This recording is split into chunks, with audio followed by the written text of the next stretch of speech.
Welcome to Monica kitchen. நம்ம வீடியோவில் இப்போ ப்ரௌனி கேக் பார்க்க போகிறோம்.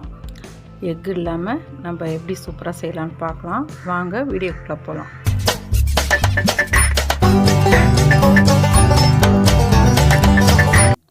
ஒரு கப் மைதா சேர்த்துக்கலாம். 1.5 ஸ்பூன் கொக்கோ பவுடர் சேர்த்துக்கலாம்.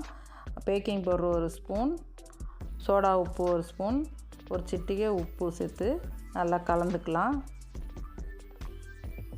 கலந்து வச்சாச்சு. அடுத்தது ஒரு பவுலில் சர்க்கரை சேர்த்துக்கலாம், எண்ணெய் சேர்த்துக்கலாம். 1/2 கப்பு எண்ணெய், சர்க்கரையும் 1/2 கப் சேர்த்துக்கலாம். பால் 1 கப்பு, வெண்ணிலா எசன்ஸ் 1 ஸ்பூன் சேர்த்து நல்லா கலந்துடலாம். அப்புறம் சாக்லேட் சிரப் சேர்த்து நம்ம அதையும் நல்லா கலந்து விட்டுக்கலாம். நல்லா கலந்த பிறகு நம்ம அந்த மாவு கூட சேர்த்து நல்லா கட்டிகள் இல்லாமல் நல்லா கிளறி எடுத்துக்கலாம்.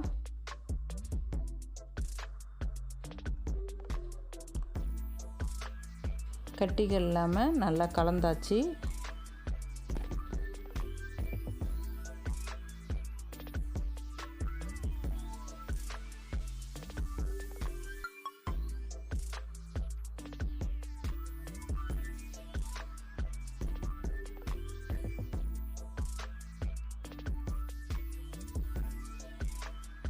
நல்லா கலந்து வச்சது இப்போ பட்டர் பேப்பர் வச்சுருக்கிற கேக் ட்ரேயில் நம்ம ஊற்றியாச்சு.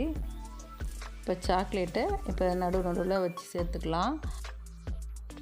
இது கேக் பேனில் வச்சு நம்ம 30 நிமிஷம் வச்சு வேக வச்சுக்கலாம். ஒரு கத்தியால் நம்ம குத்தி பார்த்தோம்னா ஒட்டாமல் இருக்கும், அது வெந்துடுச்சுன்னு அர்த்தம். இப்போ நம்ம கேக்கு எடுத்துடலாம். இப்போ பட்டர் பேப்பர் ரிமூவ் பண்ணிவிட்டு கேக்கு எவ்வளோ சூப்பராக வந்திருக்கு பாருங்கள். நம்ம கட்டமாக கட் பண்ணிவிட்டு சுகர் சிரப்பு சேர்த்து நம்ம குழந்தைங்களுக்கு கொடுக்கலாம். சூப்பராக இருக்கும். உங்களுக்கு இந்த வீடியோ பிடிச்சிருந்தா லைக் பண்ணுங்கள், ஷேர் பண்ணுங்கள், சப்ஸ்கிரைப் பண்ணுங்கள்.